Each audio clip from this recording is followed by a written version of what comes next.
tous les Écossiens, bonjour à toutes les Écossiennes, c'est JB. J'ai le grand plaisir aujourd'hui de vous accueillir pour un nouvel épisode du podcast The Ecos Tour, le podcast des Écos à l'UPC. Et aujourd'hui, j'ai un invité un peu spécial. J'ai la chance de recevoir le professeur Albert Faye, qui est donc en responsabilité du service de pédiatrie générale à l'hôpital Robert Debré, qui est aussi, vous le savez bien, vice-président du conseil de pédagogie à la fac et puis co-coordinateur du groupe Ecos à l'UPC. Donc, un grand plaisir. Bonjour, professeur Faye. Bonjour JB.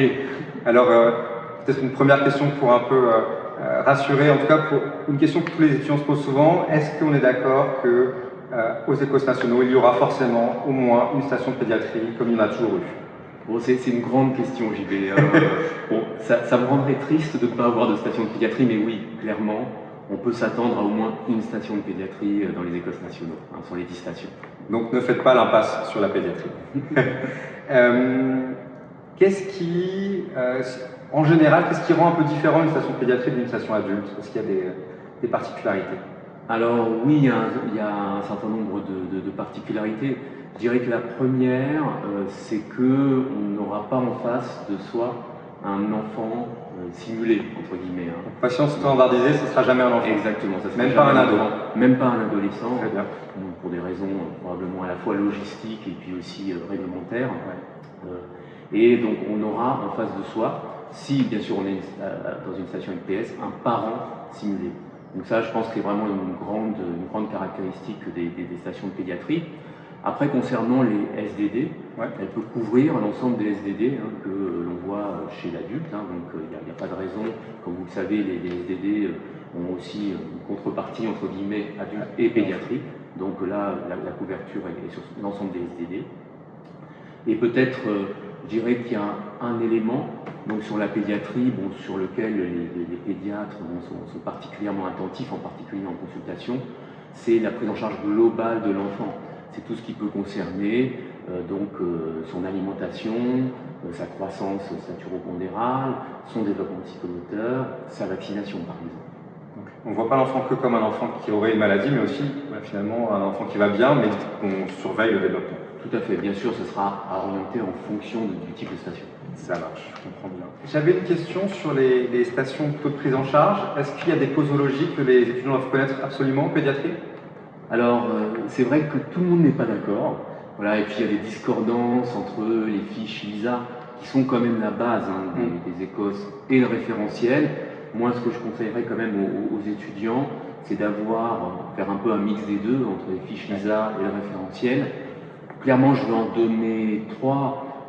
Donc il y a le paracétamol, donc il faut bien sûr connaître la posologie. L'amoxicilline, parce qu'il peut y avoir des stations ORL, type otite, etc. Exactement, voilà, tout à fait.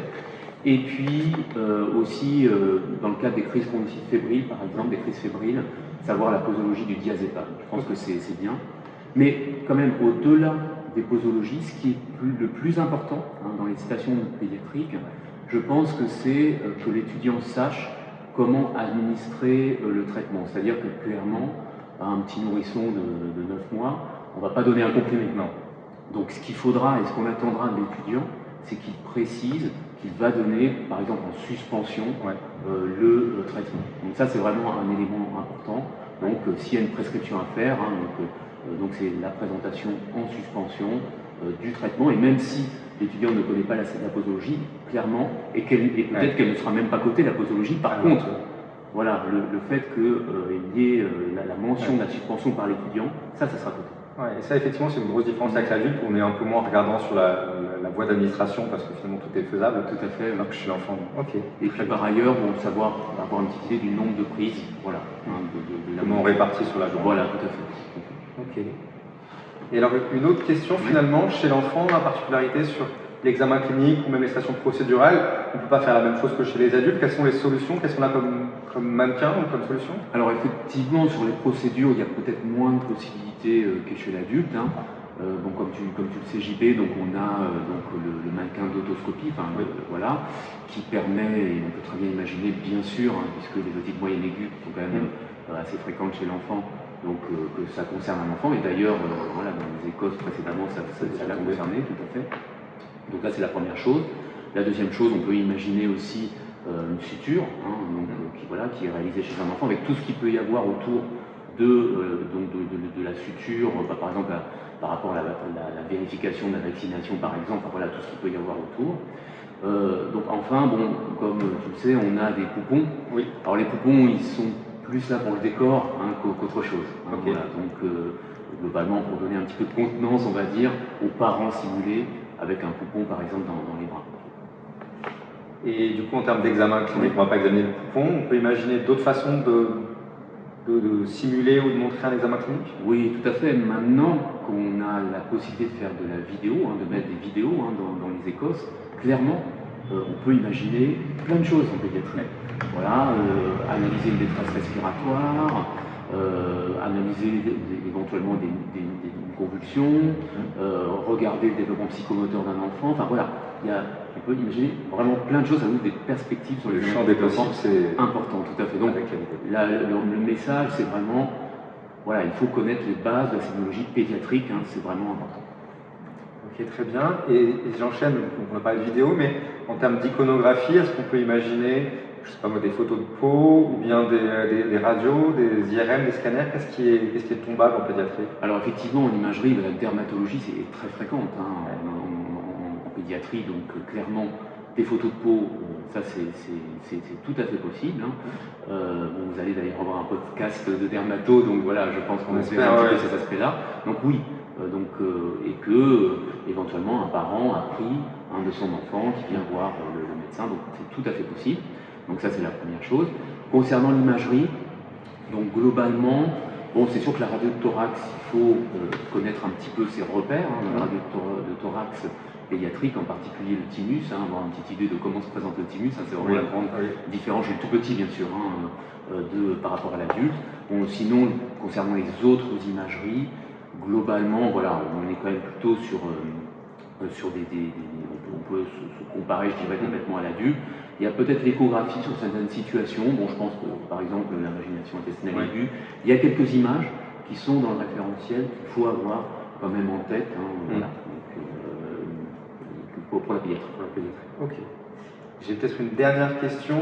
Je fais les choses à l'envers, mais c'est pas grave. On revient sur des stations d'interrogatoire. Est-ce qu'il y a des éléments de l'interrogatoire, du coup des parents plus que des enfants, mais qu'il ne faut jamais oublier en pédiatrie et qui ne seraient pas forcément présents chez l'adulte?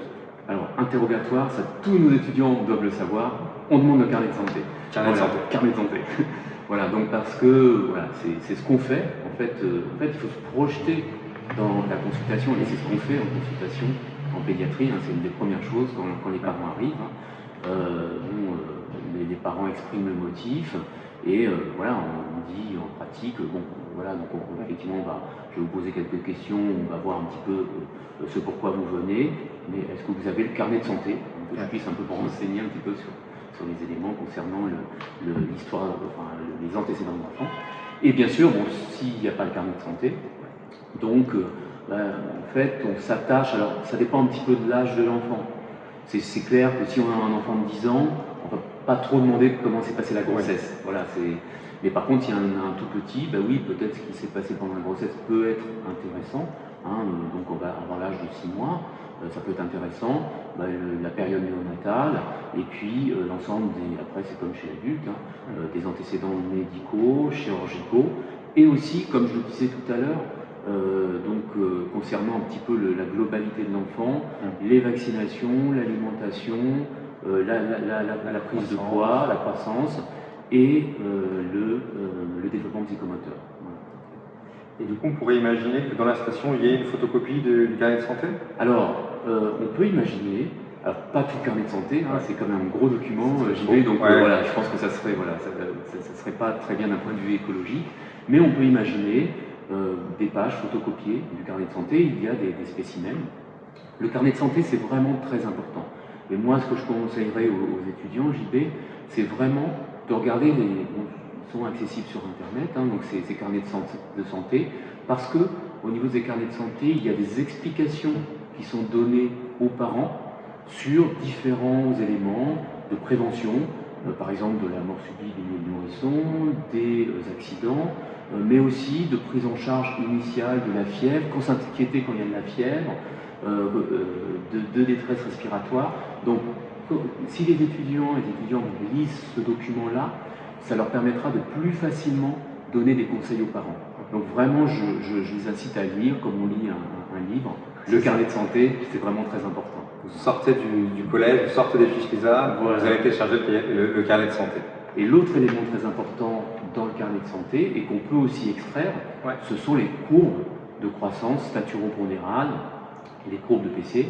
Mais par exemple, on peut très bien imaginer une station avec une courbe staturo-pondérale, une courbe d'IMC, et demander à l'étudiant de l'interpréter, de l'expliquer aussi aux parents, voilà, parce qu'on explique en même temps en consultation, quand ils ont une inquiétude par rapport à une anomalie.